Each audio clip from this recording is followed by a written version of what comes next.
On doit connaître le mystère de Christ en tant que plénitude incarnée de la divinité. Kwa mfano ndugu Branham anasema muhimu wakati tunapasha kujua siri ya Kristo ya kusema yeye ndio ile umungu bote mliketi ndani mwake, en qui toute la sagesse, ndani mwake hekima yote divine et la divinité, umungu na umungu bote wenyewe sont restaurés à l'homme. Bilirudia ndani ya mtu, puisque Dieu avait fait l'homme comme étant un Dieu, un demi-dieu, je te dis. Na ndio Mungu alifanya mtu awe Mungu ndogo kwa dunia. Et c'est Adam qui avait le pouvoir sur toute la nature. Na Adamu alikuwa na uwezo kwa mayumbile yote. C'est pour cela le diable savait cela, il ne pouvait pas s'approcher d'Adam pour chercher à le séduire, puis sinon il allait le maudire, puisqu'il était tout à fait un Dieu issu sur la terre. Juu shetani alijuaka ile ndio kwa maana kuweza kumkaribia Adamu, kwani Adamu ameweza kumlani. Il faut aller dans la semence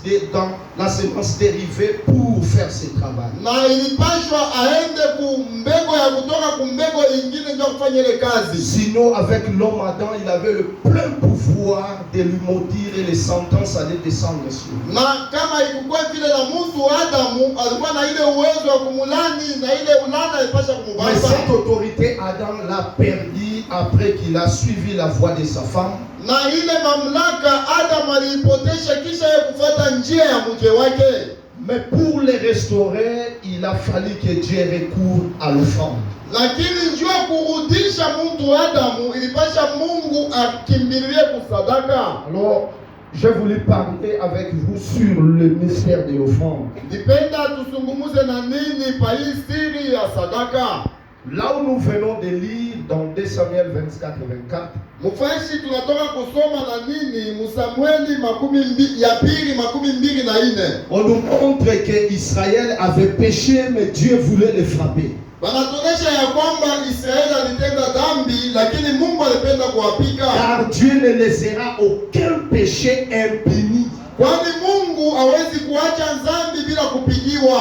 Même si vous lui demandez pardon, il vous pardonne, mais vous aurez la conséquence. Lakini hata kama unamwomba buluma atakuhurumia, lakini utapata matokeo ya ile dhambi. Mais voyant que celui qui était à leur tête n'avait pas de problème avec lui, mkona ya kwamba mwongozaji wako kukwake mambo naye, si j'ose de le faire, David sera tellement frappé d'amertume dans son cœur. Mungu akasema kama napima kuifanya, David atakuwa na uchungu ndani ya moyo wake. Il faut faire en sorte que toute la nation se retrouve dans le péché, comme ça je dois frapper. Na lakini inapasha nchi yote mzima jikute mzambi na pale ndio tawapiga. Puisque Dieu est celui qui crée le vouloir et le fait. Ndio Mungu ndio analetaka ile mapasho ya kufanya. L'un de ce matin, David se réveilla, il appela Joas. Mmoja ya masiku Daudi akalamuka naita Joasi. Il appelle Joas pour lui dire que va me faire le dénombrement de tous ces peuples. Akamwambia sema Joasi, fanya hesabu ya watu wote muinchi. Je vais connaître ils sont nombre de combien. Napenda kujua beku wingi ya ngapi. Joab savait que Israël était un peuple comme le sable de la mer qu'on ne pouvait pas compter. Joab alijua ya kusema Israeli alikuwa sawa vile mchanga ya pembeni ya bahari. Pour lui faire cette recommandation, c'est bafouer la parole. Mais la Bible dit le roi persista. Va me faire le dénombrement. Il lui a montré que le Seigneur puisse rendre 10 fois ton peuple plus nombreux. Mais le roi n'a pas voulu écouter. Va me faire ce que j'ai dit. C'est alors quand il va sortir, il a parcouru tout le pays pendant 9 mois et puis 20 jours. Il va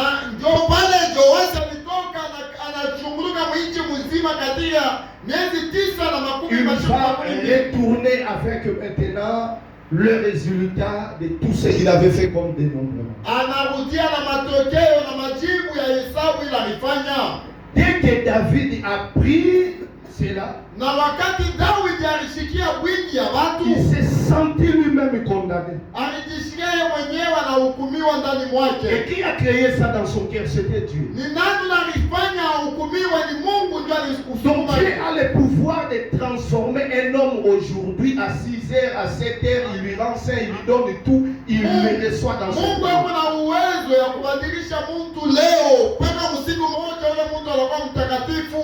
Il est capable de tout, il est souverain. Mungu yuko na mamlaka ya yote. David va sentir maintenant condamné que je ne devais pas faire ça, la parole de Dieu. Dieu avait déjà interdit. Na Daudi anashikia kuhukumiwa ndani mwake, ndio neno la Mungu Et likatalaka. comme il a senti qu'il était condamné, c'est alors cette culpabilité pouvait faire en sorte que Dieu vienne frapper tous les pays. Na vile alishikia kusema alihukumiwa, na ile hukumu ile ndio ilisukuma Mungu kwa kupiga nchi yote mzima. Il va envoyer le prophète Gad. Anatuma nabii Gadi, Il lui dit, va lui dire, anamwambia wende waambie sur ce Daudi qu'il a fait, kufuatana na ile je anafanya. lui propose 3 fléaux. Mimi namwambia chakule pa hii mapigo tatu.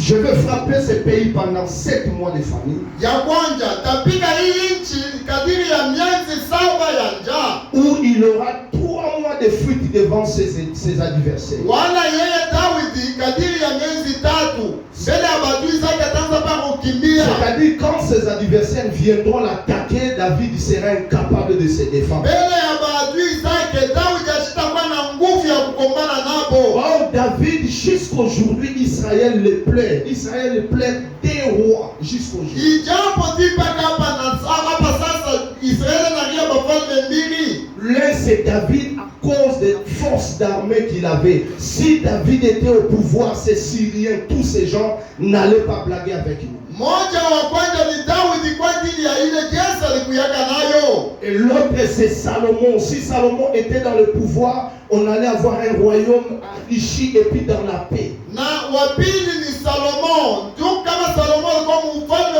basi bwana ufalme moja ya mali sana na salama. Et il va lui proposer le 3e fléau. Na akamwambia ile Je mapigo vais ya frapper tous les pays de peste pendant 3 jours. asema nitapika nchi mzima na ile mapigo ya magonjwa kadiri ya David magonjwa. a regardé 7 ans de famine. Non, non, les peuples vont mourir. Akaangalia sema miezi 7 ya njaa, taifa itakufa. Et ça doit diminuer aussi mon autorité. Na itashusha na mie mamlaka Entre yake. parenthèses, si nous plairons, les autres disent que Fachi puisse aller, là, le social, c'est à cause des famines qui est dans le pays. Kama watu wanaanza kulia sema rais aende juu ya njaa. Félix puisse partir. C'est à cause de la vie sociale est tellement désastreuse. Ende ni juu maisha na kuya nguvu. Là, on ne peut pas les cacher. Pale hatuita ificha. Et David ne voulait pas ça. 7 ans de famine, c'est trop. Na Daudi akasema miaka 7 ya njaa. Fuir devant mes adversaires, non, non, le pays sera dans le désastre. Kukimbia mbele ya maadui zangu hapana. Et pour garder cet honneur, il a dit, je préfère 3 jours de famine. Na njoo kuchunga heshima yake Pour 3 akasema jours de peste. ninaichika ile masiku 3 ya mapigo ya C'est magonjwa. alors que l'ange du Seigneur descend et il commence à frapper le peuple de peste. Njoo pale malaika wa Bwana alishuka anaanza kupiga ile taifa la On magonjwa. ne peut pas se moquer de Dieu. Juu Mungu hawezi kumchekelea. Dieu est capable Mungu kuna uwezo de nous amener dans des niveaux désastreux qu'on ne pouvait même pas imaginer. kutufikisha mambo moja ya nguvu hatukuwezi Par kujiwazia. rapport aux choses que nous sommes en train de faire. Ukulinganisha na vile tuko nafanya, Ni t'était l'offrande. kama ikukwe sadaka, Les mal que nous sommes en train de commettre, mabaya ambapo tuko nafanya ce sont les mêmes mal qu'il a frappé les gens jadis et d'une manière désastreuse. ni ile mabaya moja moja ilipikaka batu wakati ya zamani mubaya Des kabisa. fois, c'est plus que ces gens-là, des choses que nous commettons aujourd'hui. Saa zingine vile tuko nafanya leo vinashindiana pale vile Mungu Mais on alifanya. est très à l'aise, Lakini on fait ce tuko qu'on veut, huru, on tunafanya continue. kenye tunataka. Tout ça, c'est à cause du mystère de l'offrande. Ile yote ni kwa ajili ya hii kazi ya C'est pour sadaka. cela l'offrande est un grand mystère, mais qui peut les comprendre? Ndio kwa maana sadaka ni siri kubwa, ni nani anaweza kuielewa? Et l'ange commença à frapper le peuple du pays. Na malaika kaanza kupiga umma. des milliers de gens mouraient par jour. Batu mingi kabisa walikuwa nakufa msiku moja. Et quand les milliers de gens mouraient, Na wakati batu wa mingi wanaanza kufa, David va pleurer maintenant le Seigneur. Daudi akalilia Bwana. Que Seigneur, c'est assez. Asema Bwana, Qu'est-ce que ce peuple ont fait hii taifa ni kufanya pour que tu nini? puisses les frapper comme ça? Ubapige C'est mwinamna. toi qui as commis le mal. Mimi ndio nilifanya mabaya. Mais David était ignorant que Dieu réglait les comptes envers les choses que le peuple avait fait. Na Daudi ashuhudia kusema Mungu alikuwa anawapiga ndio vile umma ilifanyaka. Pour calmer maintenant ses colères, Juu ya kushimamisha kasirani il yake, va dire encore au prophète Fa, akaambia nabii asema wende kwa Daudi, il m'offre l'offrande. umwambia nitolee sadaka. C'est alors que David Jo pale Daudi va aller dans l'ère d'Arafina, c'est-à-dire la anaenda portion. mwile bonde ya Rafna. Et c'était dans ce lieu-là où le temple a été érigé, le temple de Salomon. Na ilikuwa ni mwile bonde njo hekalo ya Salomo aliengaka. Dans l'ère d'Arabina les Jébusiens. Mwile fashi ya Abna. Et quand il venait, Na wakati Arafina voit le roi avec sa suite. Arabna naona mfalme na batu wote walikuwa Il naye. va sortir à sa rencontre. Anatoka ndio kukutana Qu'est-ce que naye. le roi fait? Anasema mfalme anatafuta nini? David va lui dire, Daudi anasema je suis venu pour offrir le sacrifice à Dieu. mimi nakuya kutolea sadaka kwa Mungu. Et Arafina voyant l'autorité du président ou du roi, Rafna akaona mfalme na bote walikuwa naye. il va lui dire, voici les lait. Akamwambia tazama fashi Prenez gratuitement. beba ya Il bule. a disposé les chars là où il y avait des bœufs, Bangombe fashi ya kubaweka. des oies et tout ce qu'il faut. Mafuji na yote yalipashwa. Et David pouvait lui dire, Na Daudi anaweza kumwambia non, hapana. je n'offrirai jamais à l'Éternel mon Dieu Mimi siwezi kutolea kama kwa milele des Mungu wangu. holocaustes qui ne me coûtent rien. Masadaka ya kuchoma ya bule. Je vais l'acheter de toi à prix d'argent. Mitakuuza nayo kufedha. Puisque c'était le problème que la colère de Dieu va s'abaisser. Njo ilikuwa ni mambo ya kusema kasirani ya Mungu Se ishimame. calmer sur le peuple. Ishimame yulu ya Alors umma. c'est là, il n'a pas fallu quelque chose de gratuit. Na ikupendeze kwa kitu ya bule. Ya Mais quelque kumpa. chose qui va coûter l'homme David. Ilipasha kitu ile Daudi atakosha Et fedha il yake. va prendre l'argent pour acheter l'air, le bœuf et tout, comme nous venons de dire. Akabeba fedha kuuza fashi na Et bangombe. dès qu'il a offert les sacrifices, Na wakati alitoa sadaka le yake. Dieu des offrandes, qui connaît qu'il y a un grand mystère dans les offrandes, Mungu wa masadaka ule anajua kusema kuku siri kubwa wa masadaka. David va voir l'ange du Seigneur avec l'épée qui était comme ça sur le père. Daudi akaona malaika wa Bwana ule alikuwa anampanga yulu ya Et umma. Dieu va dire à l'ange, retire ton épée. Mungu akaambia malaika kusema tosha mpanga Et la wako. colère se calme. Na pale kasirani ya Mungu ikasimama. Avant de toucher à l'offrande, Mbele ya kugusa kusadaka, prenons d'abord le mot mystère. tubebe mbele tangu Prenez les dictionnaires. kama mnaingia mu dictionnaire. Larousse définit premièrement le mystère comme suit. Larousse anasema siri iko hivi. Il dit un mystère est un enseignement de certaines réalités révélées. Anasema siri ni mafundisho ya maukweli mo fulani, lakini ile banaiweka peupe Seulement à un groupe restreint privilégié. mpaka kwa kankunji kamoja kadogo kabisa. Donc, c'est-à-dire on ne peut pas livrer la compréhension des mystères à n'importe qui. Ni kusema siri abawe ile ufunuo ya siri Selon- mtu wote Selon la définition de Larousse, kufatana na vile Larousse il anaisema. faut que vous faites partie des groupes restreints privilégiés. Asema inapasha mkwe mkankunji kale kadogo kale. Cette définition de Larousse est conforme à Matthieu chapitre 13.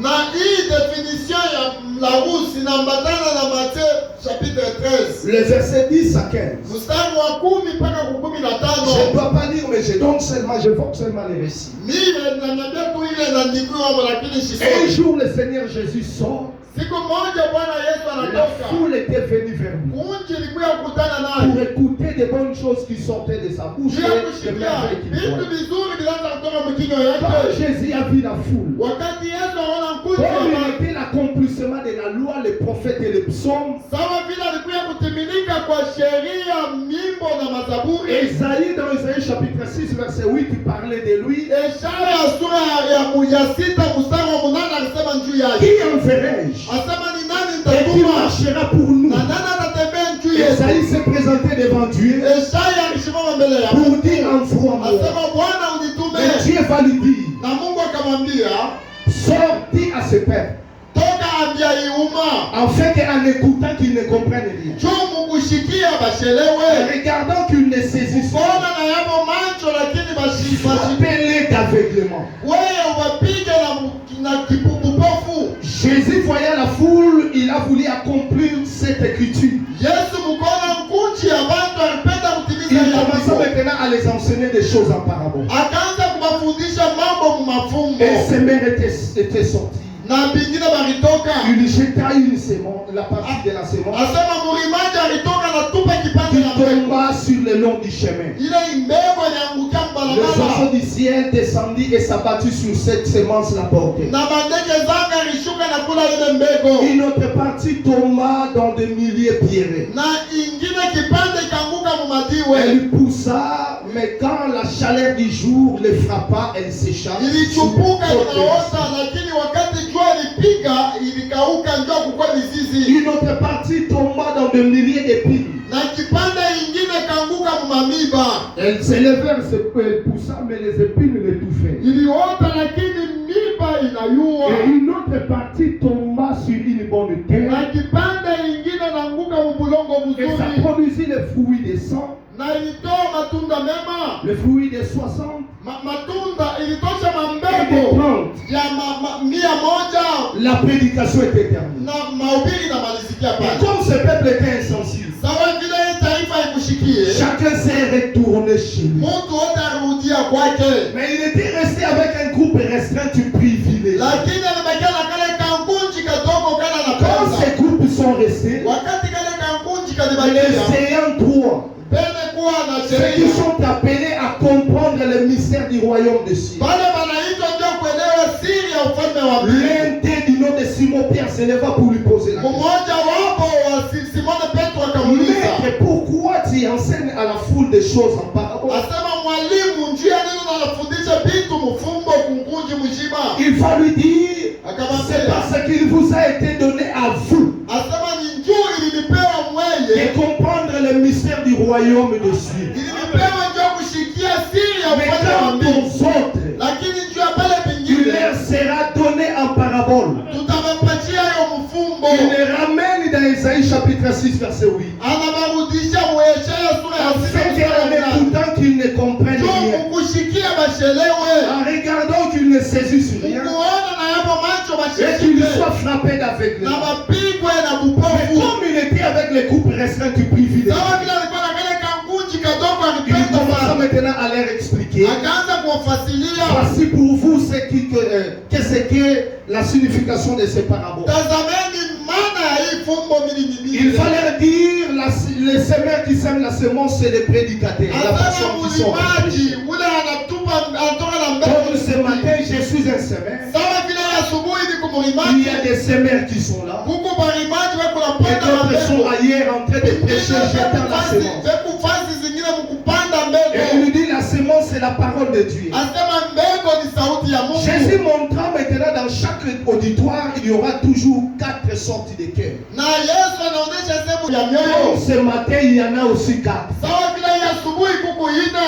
Les cœurs de long du chemin Ile ilianguka qui munjia. écoutent la parole. Inashikia Ils masauti. sont- Wanatoka. Dès que vous lui posez la question, Kama unamuuliza, qu'est-ce qu'on a prêché aujourd'hui? leo wanahubiri nini? On avait prêché sur Mahubiri, les pasteurs avaient dit seulement beaucoup de choses. pastor alisema tu bya mingi Mais sana. on avait lu sur quel passage? Wakisoma andiko kali. C'était des semaines. Non, il oublie tout. Mtu anasahau vyote. Pourquoi? Puisque les esprits de l'air, les esprits méchants, ces démons viennent enlever Juu njia cette nini parole. ile mapepo mchafu na wao kubeba ile neno. Pour que la personne ne puisse pas progresser, Juu rien mtu vivre. ajisitawa hapana ashendelee. Et ce sont des gens là que vous verrez, ils peuvent faire longtemps dans les églises, ils ne grandissent pas, ils sont charnels, tellement de bébés, donc des choses que vous pouvez ne pas les répandre, mais vous serez censé les répandre. Ni batu wale mtona ya kusema anakawa sana lakini ashikomee yeye mpaka mtoto mchanga. Des fois même quand on prêche et il dort. Saa zingine kama mimi nahubiri Et analala. à la fin quand les gens vont crier Amen, j'ai vu Na aussi. kwa mwisho mtu analalamika amina na yeye analamuka amina. Mais qu'est-ce que tu as entendu? Qu'est-ce que tu Unasikia as entendu? nini na umetika amena ya nini? Deuxième sorte de cœur, Na mioyo c'est celui-là qui ina reçoit la parole de Dieu. ya pili ya moyo ni pale panapokea neno. La semence était tombée. Mbegu Vous ilianguka. savez, là où il y a des milliers, là où il y a des rocs et des Unajua pierres, mfashi ya madiwe, il peut y avoir aussi quelques quantités du sable. unaweza kwetu mamchanga tudogo À katika quel madiwe. point, si vous allez dans des fleuves, je ne sais pas, nous à Kinshasa, pendant la saison sèche, le fleuve vraiment se sèche. Na kule kukinjasa kumabari inashukaka maji mkipwa. Cela nous permet des fois d'entrer là-bas, vous cherchez un endroit pour prier du matin jusqu'au soir. Ile inaturuhusu inaweza kukuruhusu uingie mule uombe msui mpaka Mais magharibi. vous verrez de certaines plantes pousser au-dessus des grands rochers. Na mutaona michi ingine inaota yulu ya mamwamba. Puisque cette semence a trouvé une portion de la terre, ça a poussé. Juu ile mbegu ilipata kipande ya bulongo inaota. Mais quand la semence pousse, elle est censée d'affoncer sa racine principale dans le fond de la terre pour se servir des sèves minérales. Lakini ile wakati muchi inaota inapata mizizi yao ingie mbulongo kabisa. Ces sèves minérales là, c'est ce qui va lui permettre de bien se développer. Na ile maji ile inatembeaka mumuchi ndio inaruhusu muchi yote mzuri Dans la ikomee. parole, les gens reçoivent la parole, Ni kusema bantu banapokea ça neno produit. inaota Mais inaota. quand la chaleur du jour, le soleil le frappait, Na wakati jua inapiga yulu yayo elle s'échappe. bantu Ce banakauka. sont les gens qui écoutent la parole, Ni bantu bale banasikia ils neno s'intéressent de ce message. wao banataka Mais dès ujumbe. qu'ils rentrent, Lakini kama banarudia si tu vas dans ce mariage ici, kama unaenda mwindoa continue avec moi. endelea na mimi Soit le mariage wala kuwa mundoa qui me suit là où je prie. unipate kule mimi naomba. Si tu veux continuer avec tes histoires de Branham, Kama unapenda kuendelea na mambo kwa pas mabrada faire ma maison. utoke mnyumba wangu La uendelee. semence commence à recevoir des persécutions. Baada ile mbegu inaanza kupokea C'est ce que nous kusoma. tous nous avons subi. Ndio ile shie bonde Nous avons tulipata. reçu des moments de persécution terribles en croyant ce message. Tulipata wakati moja ya nguvu mkuamini. Il y a même d'autres frères qui ont été chassés de leur famille. Huku bale bandugu balipofukisha na Vous kumangua. croyez c'était quoi? Unadhania ni nini? C'était que la semence était tombée. Ilikuwa ni mbegu Mais il faut inaanguka. que ça puisse foncer sa racine en sous-sol Ilipaswa iingishe mzizi yayo pour qu'elle mbulongo. puisse bien croître et produire des fruits. Ikomee mzuri itoe Et matunda. pendant ces moments-là, Na mwile wakati beaucoup n'arrivent pas bamingi à abafike tenir bon, ils vont céder ya et kushimama imara puis faire la volonté de l'homme. na kuacha ndio kufanya mapenzi ya Mungu Et ya mtu. d'autres semences tombent Na mbegu ingine inaanguka dans le milieu d'épines. mumafashi ya miba. La semence a poussé. Mbegu Mais inaota pour se développer, l'épine, il fallait tout faire.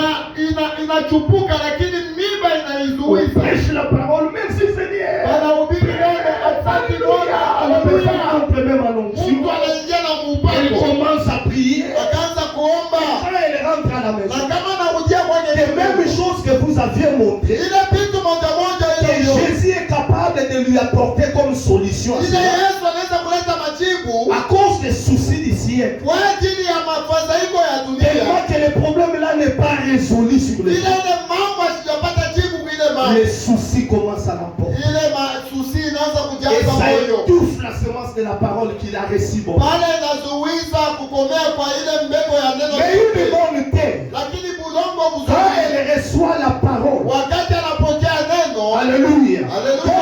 donc c'est une bonne terre, sawa vile ni bulongo un mzuri, bon cœur, moyo cette mzuri, semence de la parole va pousser. ile mbegu ya neno Et quand itaota. ça va pousser, Wakati itaota, Jésus a parlé dans le parabole, Yesu alisema ça mfungo, produira, c'est-à-dire une branche produira 100 fruits, asema itawi moja itatoa matunda l'autre moja, 30, 60 fruits, ingine 60, l'autre encore 30 fruits. ingine 3 ya Dans les matunda. théories des chiffres, puisque Dieu est aussi dans la mathématique. Na Mungu na yeye kwa mahesabu ama matematiki. Frère Branham nous disait que tous les chiffres dans la Bible sont importants. Ndugu Branham anasema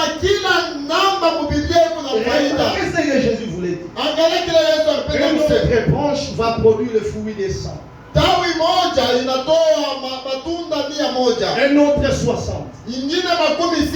Et puis une autre 30. Na ingine 30. Dans la théorie des chiffres, si nous additionnons cela, Na kama tunaichanga yote kufanya hesabu, ça doit nous donner combien? inaleta nini? 190. Inafanya 190. Quand nous avons 190, Wakati tuko na 190, cela vaut 1 plus 9. Inafanya moja kuchanga na 9 na kuchanga na kifuru. Ça nous donnera combien? 1 plus 9 plus 0. 10. Et 10 vaut à 1 plus 0. Ça donnera combien? 1 c'est le chiffre de commencement. Na ile moja ni namba ya Quand kwanza. la parole est prêchée, Wakati neno la la ubiriwa, première des choses, kitu ya quand kwanza, elle tombe sur une bonne terre, wakati inaanguka pambeko le msipulongo premier point de départ, de commencement mwanzo yenyewe ya mambo pour la porte du ciel, juu ya mlango ya mbingu c'est la repentance. ni kuomba kwa toba.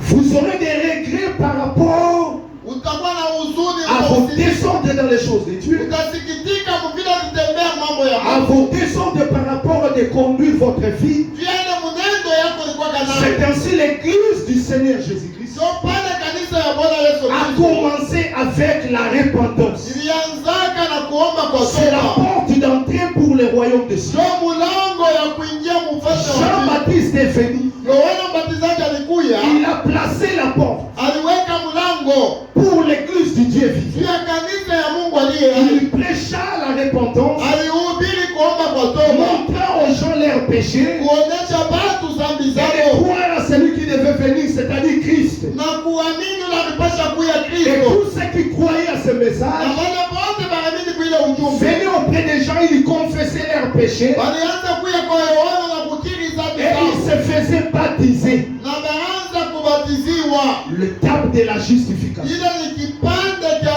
Quand kusalama. Jésus vient, Na wakati Yesu il anakuja prend son église anaweka kanisa pour yake l'amener dans l'étape de la juu sanctification. ya kuitakasa.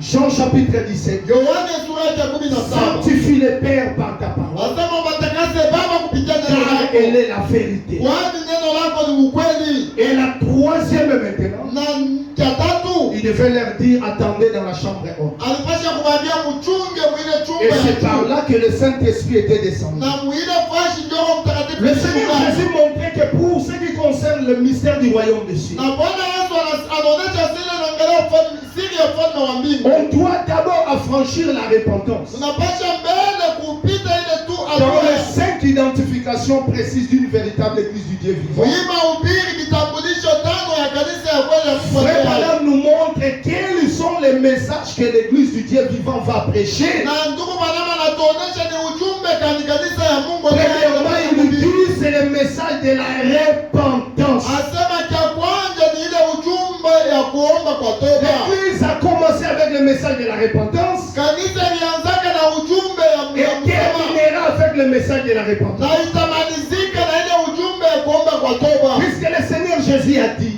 Juu Bwana Yesu anasema afin que la repentance vile naangalia kuomba et kwa la toba rémission du péché na msamaha ya dhambi soient prêchées dans toutes les extrémités de la terre, kuhubiriwa kudunia mzima, c'est alors que viendra la fin. ndio pale mwisho itafika. Tout ce que nous prêchons, Yote ambapo même pour tunahubiri, avoir la guérison, hata ndio kupokea matunzo. la maladie c'est une attribut du péché.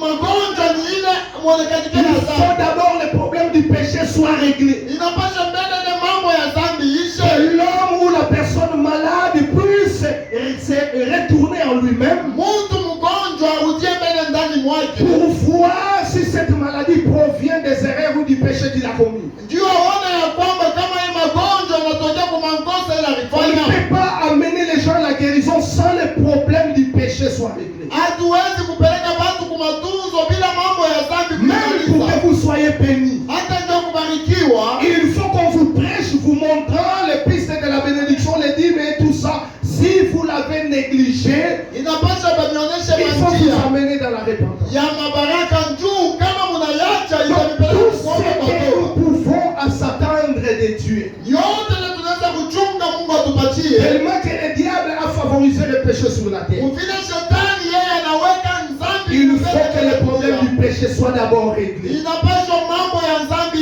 ipate majibu. Et voilà pourquoi Ndio kwa maana lui-même Dieu, yeye mwenyewe il Mungu devait venir comme le fond, alipasha kuya kama vile afin sadaka de régler le problème du péché, juu ya kumaliza mambo ya dhambi, écraser la tête du serpent kuponda kichwa ya nyoka. que Moïse fouillait. Kile Musa alikuwa Quand il anakimbia a jeté sa verge wakati alitupa bakora yake par terre, patupa c'est là qu'elle s'est transformée en serpent. ile iligeuka kuwa Et nyoka, Moïse fouillait. na Musa alikuwa Dieu anakimbia. ne lui a pas recommandé de le saisir dans n'importe quelle partie. Mungu ashikumwambia sema guza bana ule nyoka fasi zote, Saisissez-le dans la queue. asema umushike Puisque kumukila. le problème de la tête, il ne te concerne Kwa pas. mambo ya kichwa ina yako, Moi-même, je viendrai régler le problème du tête du serpent. mimi mwenyewe nitakuya kumaliza ile mambo ya kichwa ya La nyoka. tête du serpent, ce qui veut dire son autorité, son pouvoir, c'est moi seul. Kichwa ya nyoka ile mamlaka yao ni mimi mwenyewe Mungu. Saisis-le par la queue. Umushike kumukila, Et quand il est saisi par la na queue, wakati akumushika ce kumukila, serpent redevient encore un verge. ule nyoka kageuka kuya bakoba Mais la bora, tête, Moïse ne l'a pas saisi. lakini kichwa Musa Cela kukibali. nécessitait le mystère de l'offrande Ile lipashwa ile siri ya pour sadaka écraser cette tête. juu ya kuponda kichwa ya nyoka. Frère Branham nous explique c'est quoi le mystère. Ndugu Balama anatufasiria siri ni nini. Dans la prédication, mais c'est là le signe du temps de la fin. Muhimu ubiri mwananchi eti ni alama ya wakati ya mwisho. Ceux qui ont cela sous forme imprimée, c'est page 31. Bale bekunayo mumakaritasi ni page Et 31. puis électronique, si on peut nous le chercher pour lire, extrait 22. 244. Na mumasimu ni mu 244. S'il y a quelqu'un qui a son téléphone, vous pouvez nous aider. Le mien est dans la charge. Je n'ai pas la brochure. Kama mtu kunayo anaweza kutusaidia.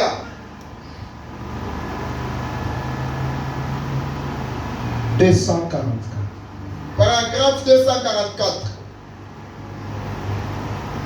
Puisqu'il y a des gens qui, des fois, des choses les échappent, ce sont des choses élémentaires, mais il est à la base du plan de ça.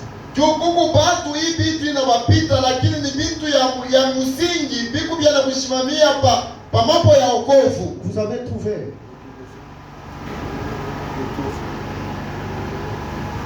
Aidez-nous, j'aimerais qu'on puisse le lire, la définition des frères Branham nous donne. Mtufasilie, napenda tuisome ile ndugu Balama anasema.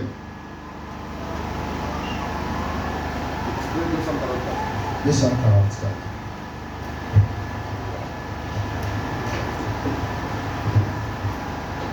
Voici le mystère. Tazameni siri. Un mystère dans l'écriture Siri ndani ya andiko est une vérité qui a été préalablement cachée. ni ukweli ile balitangulia kufichika. Puisque ce n'est pas à tout le monde de les connaître. Juu ile ukweli haipewe kwa mtu yote aijue. Et qui est maintenant révélé divinement Na ile Mungu mwenyewe ndio anaifunua. Donc, il faut que Dieu lui-même vous donne la révélation. Inapasha Mungu mwenyewe kupatia ufunuo ya ile siri. mais à laquelle reste toujours attaché un élément surnaturel Lakini kuile kunabakia mpaka kwenye kuambatana na kitu moja kimungu, malgré la révélation. hata vile ufunuo yayo inafanyika. Merci. Malgré la révélation, Hata vile il y ufunuo aura toujours un inafanyika, élément surnaturel qui sera rattaché à ça. kutakuwa mambo moja ya kimungu itabakia Dans inakuambatana la na prédication, mumahubiri. Melchisedec, le grand prince et roi. Melkisedeki mfalme mkubwa na mfalme mkubwa, Dans le paragraphe 181. mukarasa wake 189 Et puis là, na un type décrit ce paragraphe 6. Je donne seulement les... ninaleta tu mpaka Frère Branham dit qu'il y a trois choses que l'homme a toujours recherché ici sur la terre. ndugu Balama anasema kuku bintu tatu mtu anatafutishaka pa dunia. Il parle que nous vivons dans les trois domaines. Asema tuku naishi manyumba Il dit tatu. le domaine humain. Asema nyumba ya mtu. Sans un homme, on ne devait pas aussi être des hommes ici sur la terre. Bila mtu mwingine hatukuwezi kujikuta watu pa Il a dunia. fallu qu'un homme soit à la hauteur de votre grossesse pour que vous veniez. Ilipasha kuwa mtu mmoja ndio mimba yako kuja na Sans uzalishe. un homme, on ne serait pas ici rassemblés comme ça. Kama mtu achikukuye kwa tukuwezi kujikusanya hivi. Et deuxièmement, il dit la révélation. Na ya pili anasema ufunuo. Puisque nous connaissons Dieu par la révélation. Mungu tunamjua kupitia Si nous ufunuo. avons besoin de la révélation. Kwa maana tunahitaji ufunuo. Et troisième domaine, il dit la vision. Asema nuta ya tatu ni C'est onyo. si frère Branham n'avait pas peur. Kwa maana ndugu banama sio la bota. La maladie. Hata magonjwa Il ni suffit yake. seulement qu'il voit la vision sur la personne. Ilipaswa mbele atangulie kuona onyo kwa Mungu. Cela règle la question. Na ile namaliza mambo yote. Il prie en criant ou pas. Aombe mkulalamika wala pana. Le simple déclaration. Kusema tu sauti kidogo. Et régler la situation. Ilikuwa naleta majibu kwa ile mambo. Puisqu'il y a de certains cas. Na kuku mambo Nous ingine. pouvons appliquer Marc 16. Tunaweza kuitumia mambo Vous priez les cas persus. Munaomba ile magonjwa Mais yende. si le Dieu de la révélation descend, Lakini Mungu amfunuo kama et anashuka. puis il vous montre la chose. Ananionyesha mambo ile Il vous mzuri. dit fais ceci pour elle, fais cela pour cette personne. Ananiambia sema mfanye kifulani njoo huyu C'est la mtu. règle la question. Na ile inamalizikia pale. Et quand je vois des choses comme ça, Na wakati naona mambo j'arrive hivi, avec Dieu dans cette dimension. mimi nafika na Mungu Je me sens mwiyatua. tellement rassuré. Mimi najisikia mwenye kuhakikishiwa Peu sana. importe la grandeur de la chose qui Iwe tourmente quelqu'un. azuru bunene ya mambo na lazuru muntu. Puisque c'est la révélation divine, Juu ni ufunuo ya Mungu. et la vision de Dieu est infaillible. Na onyo ya Mungu haiwezi Nous kushindwa. avons vu de certains cas recevoir des solutions comme ça. Tuliona magonjwa ingine napokea matunzo On pale. prie les cas persus. Tunaomba magonjwa Mais yende. il suffit seulement Dieu dans sa souveraineté. Lakini nipasha tu Mungu mu mamlaka Quelqu'un soit yake. dans les songes, il te dit, Ashuke muonyo akwambie.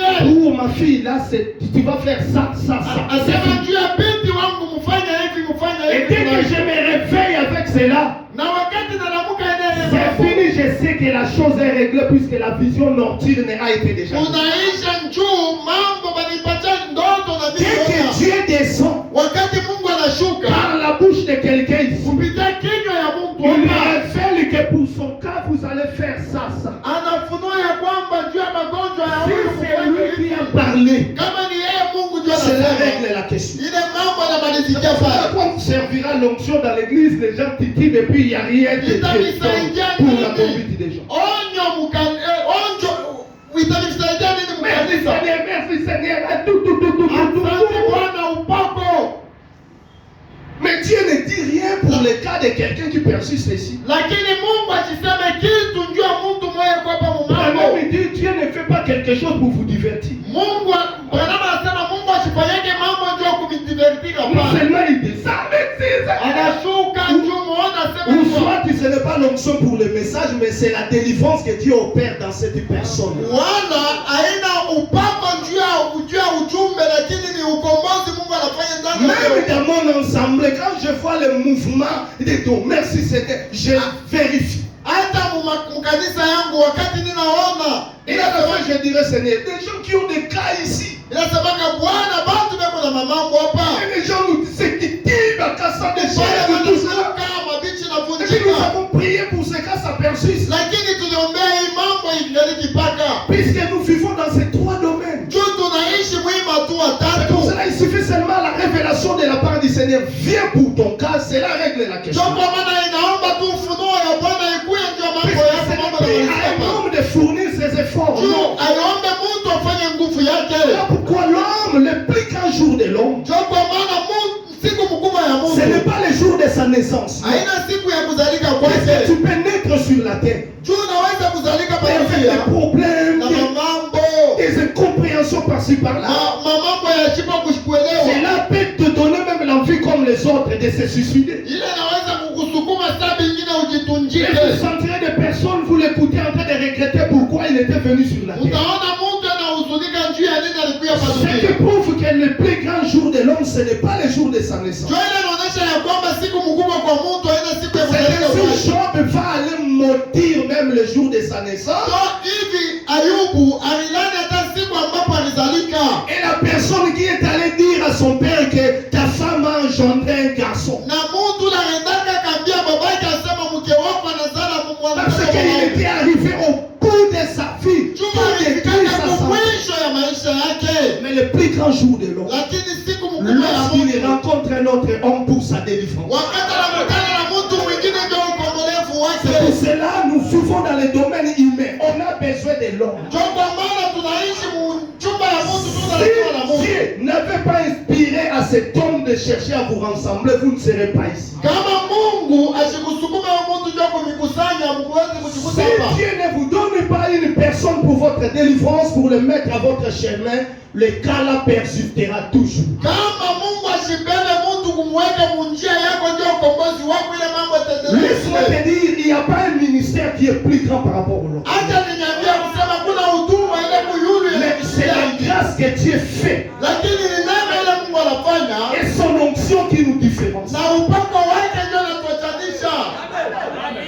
Alléluia. Haleluya. C'est pour cela que vous pouvez voir avec ce même cas, vous sillonnez des grands tabernacles, il n'y a rien comme solution. Ndio kwa maana unaweza kuona na hii mambo kunayo, unatembea mama askari Parce ya que tous ces gens que vous avez sillonnés là n'étaient pas l'homme de votre délivrance. juu pale watu wote wanaweza kumfuata abakuwa mtu Mais le jour où Dieu vous les croisera avec lui, lakini wakati ile siku Mungu atafanya mkutano na vous-même wewe, vous allez témoigner. wewe mwenyewe utashuhudia. Comme un ministre de Dieu qui avait une femme, sa femme n'enfantait pas. Il m'a dit, Barouti, permettez-moi de citer. Uniruhusu Elle a nikae. posé la main. Asema baada ya mke wangu Mais je suis venu ici, le pasteur Bob Loboko a posé mes mimi nakuya tu hivi pastor baba anaweka mkono bibi yangu Qu'est-ce anasema. que cela veut dire? Ile inamaanisha nini? Sa femme là, Mke wake pour avoir l'enceinte, pour pia être apate enceinte, mzazi ama Dieu sasa. avait mis seulement moi. Mungu aliniweka mie. N'importe quel pasteur pouvait prier, rien ne Pastor pouvait wetu faire. wote anaweza kumwombea kumtema Jusqu'au nao. jour où il va me croiser. Mpaka ile siku tulikutana naye. Même dans le ministère, Hata muhuduma. ne blaguez pas les hommes de Dieu. Msicheze na watumishi ya Mungu. Vous avez droit à un élément humain que Dieu est en contact avec lui. Mungu anaruhusa Mungu amekutanisha na mtu. C'est à partir de ce jour-là, quand vous l'aurez croisé, vous verrez que votre ministère a changé. Ni kuanzia muile siku kama mnakutana na ule mtu Mungu aliweka, utaona Je mambo prêche des yanabadilika. choses que moi je vis. Mimi nahubiri vitu ambapo nishakuona. Vous voyez les hommes là qui vous ont déçus. Munaona batu bale balinipatisha hayo. N'ayez pas de la haine envers eux. Usiwachukie. Ce n'étaient pas les éléments humains pour vous. Abakuwa batu bale kutayarisha juu Voilà yenu. pourquoi le jour que tu as croisé ton nom, Ndio kwa maana ile siku ulikutana na ule mtu Mungu il t'a alikutayarisha. donné de la valeur. Alikupatia bei. Tous ceux-là qui sont passés, Bale bote bashakupita. n'ayez pas les discours, ce qu'il m'a fait. Ce qu'il m'a fait. Hapana. Alléluia. Haleluya. Est-ce que l'église comprend ça? Eti kanisa elewa. Et comme l'homme a besoin de la révélation, Sawa vile mtu yuko lazima na ufunuo. voilà pourquoi dans ces temps où nous vivons, Ndio kwa maana hii wakati Dieu tunaishi devait faire qu'à la fin du temps, Mungu amepasha kufanya kusema kumwisho que wakati. l'église comprenne c'est quoi le mystère, la révélation, Kanisa yake ielewe ya kusema ufunuo ni nini na siri. et ce que lui avait disposé depuis l'éternité. Ya kile Mungu alitayarisha tangu milele. Puisque Dieu avait élaboré un plan Ndio Mungu alipanga mapo. où l'homme allait les connaître Na ile mapo mtu alipasha kumjua dans Mungu. toutes ses attributs. Mumakazi yake yote. Il était Dieu, Alikuwa Mungu. il était Ella, Elohim, Alikuwa Elohim. un père qui vit avec ses enfants. Baba ule anaishi na watoto Mais wake. avant qu'il puisse créer, Mbele ya kuumba. comment il devait être Dieu? Namna gani aliweza kuwa Mungu? Il faut l'adorer. Inapasha Puisque kumwabudu. Dieu veut dire objet d'adoration. Mungu manake kusema wa kuabudu. Il avait la tribu de Jehovah Rapha. Alikuwa na ile kazi ya Mungu. Mais il va guérir quel malade? Atatunza mgonjwa Il gani? n'avait rien lui-même avec cette attribut-là. Alikuwa ndani mwake na ile makazi Il yote. était Jehovah Shalom. Alikuwa Jehova Shalom. Mais il allait apporter cette paix. Ile cette sadaka paix. alipasha kuileta kwa nani? Il était Jehovah Mekadishkem. Alikuwa Jehova C'est-à-dire Mekadishkem. le Seigneur Dieu qui sanctifie. Ni kusema Bwana Mungu na Mais il anatakasa. allait sanctifier qui?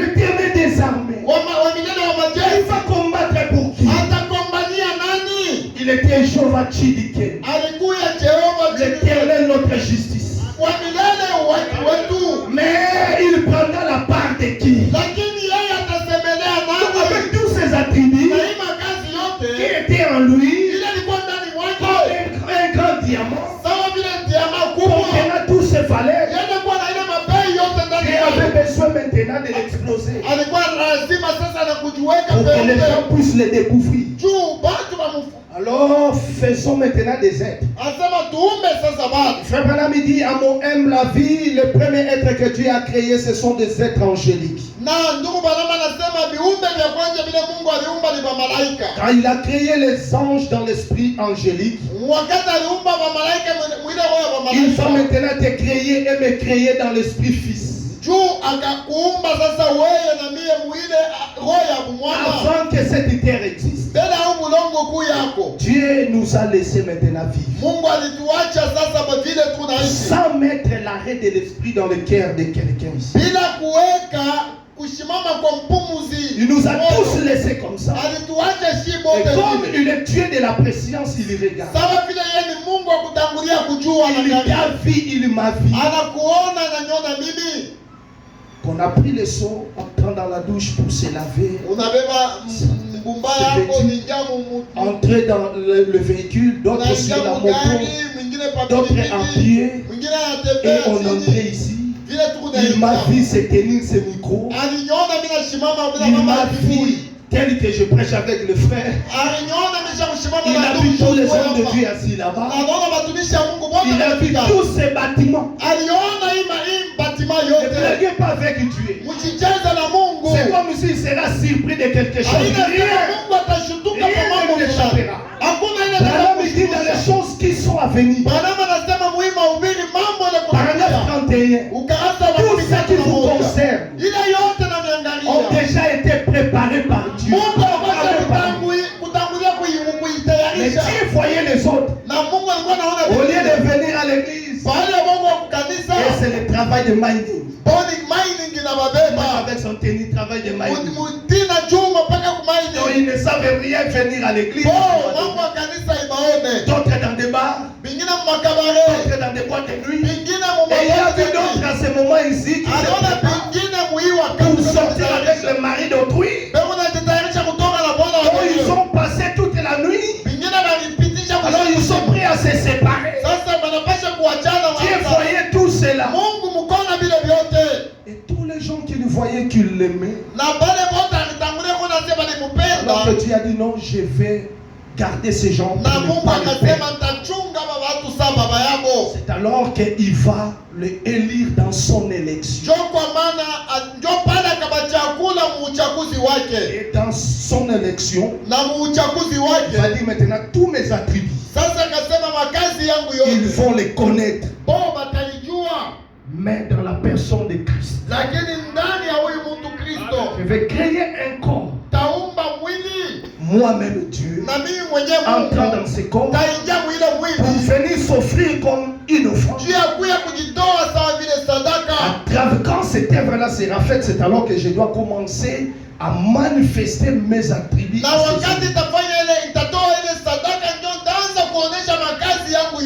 Et il nous a prédestinés. Tous les mariages, les travails, les enfants, tout ce que tu devais avoir, il a connu. Même le nombre de salaires de monnaie que tu touches, il connaît chaque sou et il t'a vu comment l'utiliser,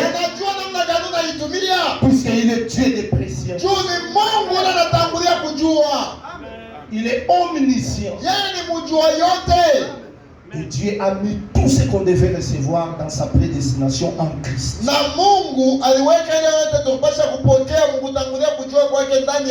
Et ici sur la terre, il nous met maintenant dans la destinée pour vivre l'accomplissement de ce qu'il avait élaboré. Et tout cela était caché en Christ. C'est pour cela, depuis l'Ancien Testament, il cachait ce mystère-là. Et quand on arriva au temps de la fin, c'est alors que son apôtre. Savez-vous que le temps de la fin n'a pas commencé aujourd'hui? Le temps de la fin a commencé à la Pentecôte. Le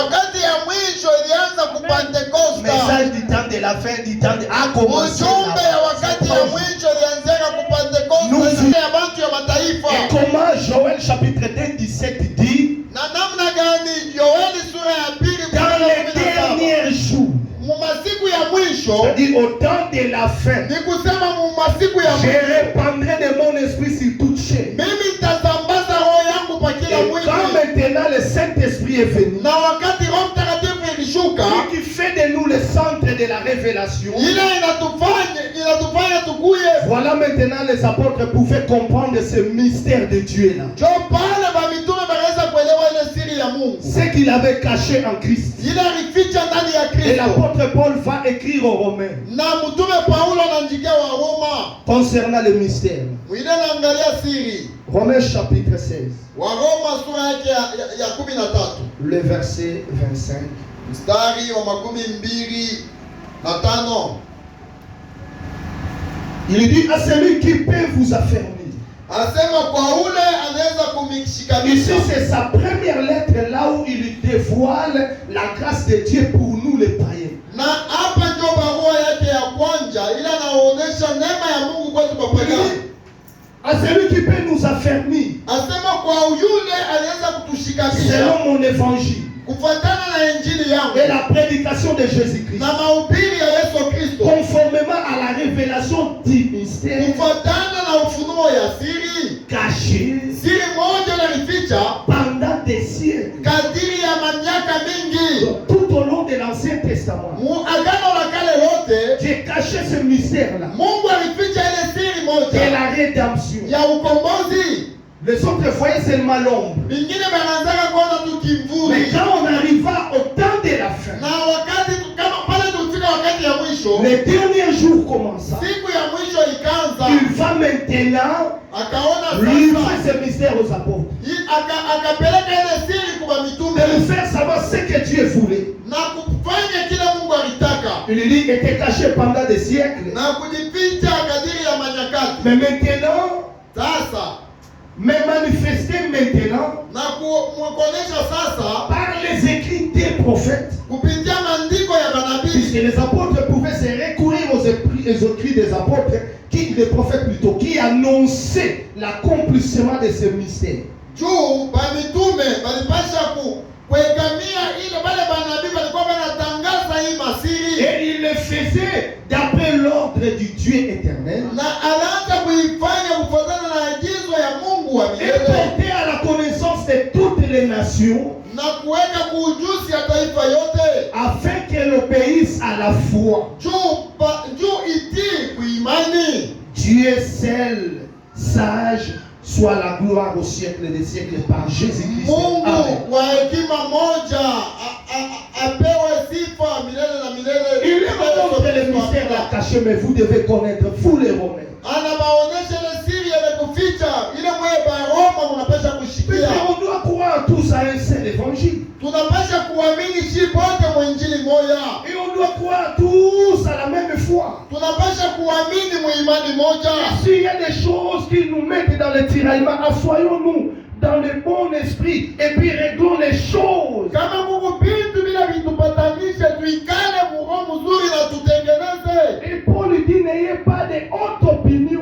Na Paulo anasema wewe ushikwe na kuona kwa yulu kana kupita pesa. Écoutons-nous les autres dans le partage du soir que tu te souviendras que donc j'avais l'ignorance dans ces projets. Tuelewane mkushikia kusema kama banakwambia kweli pa hii mambo na Mais quand on veut savoir qu'on connaît tout, kama unapenda kuonesha kwa benjamin c'est ça sana l'objet de la yote grâce. pale ndio kukatana neno. Puisque le même évangile, Juu ya injili moja moja ce qu'il a montré aux Romains, ile anaonesha kwa Roma, il va le montrer encore aux Colossiens. anaonesha tena kwa Colossiens Kolosai. chapitre 1er, Wakolosai sura yake ya kwanza le verset 24.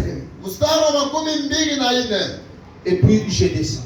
Na tasoma Il dit, je me réjouis maintenant anasema nafurahi dans sana mes souffrances pour vous. mumateso yangu juu yenu, Et ceux qui manquent aux souffrances de Christ, na ile nakosa kwa mateso mangaiko ya Kristo, je l'achève en ma chair, mimi naimaliza mwili wangu pour son corps qui est l'Église. juu ya mwili wake yenye kwa kanisa. C'est d'elle que j'ai été fait ministre selon la charge que Dieu m'a donnée auprès de vous. Ni kupitia yo Mungu alinifanya mhubiri, kupitia ile kazi nipata kwenu, Afin que j'annonçasse pleinement la parole de Dieu. juu nitangaze neno la Mungu mpana yayo. C'est-à-dire la pleine évangile, tout ce que Dieu avait résumé pour ses enfants. Ni kusema ile maintenant la parole de Dieu qui devait prêcher. Les mystères cachés de tout temps dans toutes les âges.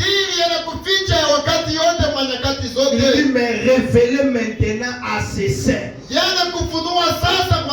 Il précise à ses saints. Les gens là que Dieu a connus d'avance. Alléluia. À qui Dieu a voulu faire connaître. Quelle est la glorieuse richesse de ce mystère parmi les païens?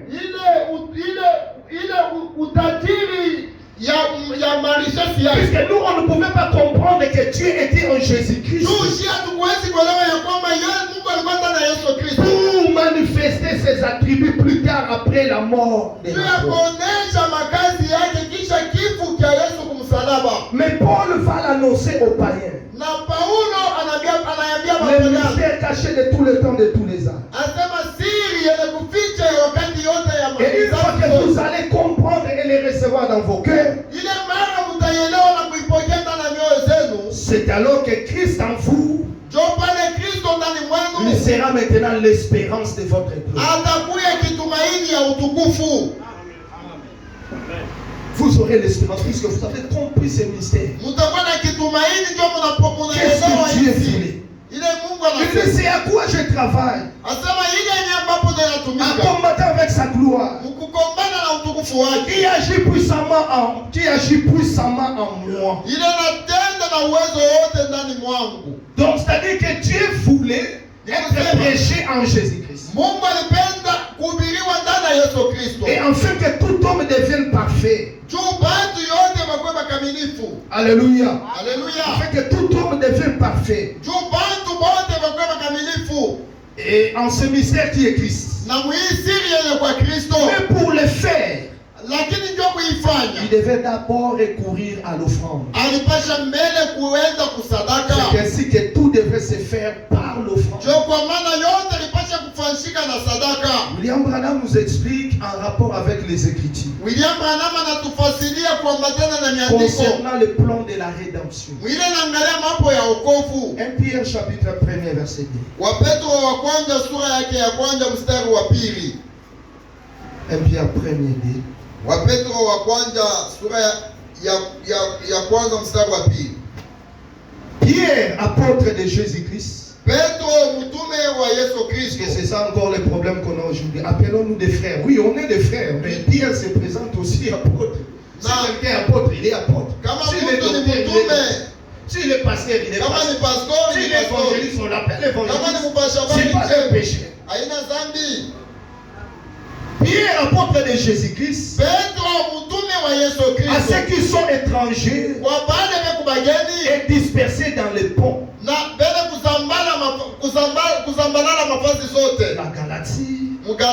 Galatie, la Cappadoce, dont les saints étaient éparpillés. Alléluia. Comme nous avons des églises, dit, mais l'Asie et la Bithynie. Il lui dit maintenant il est apôtre. Comment? Et pourquoi ces gens-là sont répartis? Ils sont comment? Il lui dit qu'ils sont élus selon la préscience. Et Dieu le Père, par la sanctification de l'Esprit, afin qu'il lui devienne obéissant et qu'il participe à l'aspersion du sang. Donc Dieu nous a déjà élus pour participer. Et quand Jésus mourra, moi, Alain Ilunga, je dois participer de la sanctification par son sang. Alors que le tabernacle participera à la sanctification par son sang. Il lui dit que la grâce et la paix vous soient multipliées. Dans ce plan de la rédemption, Paul encore montre dans son premier épître.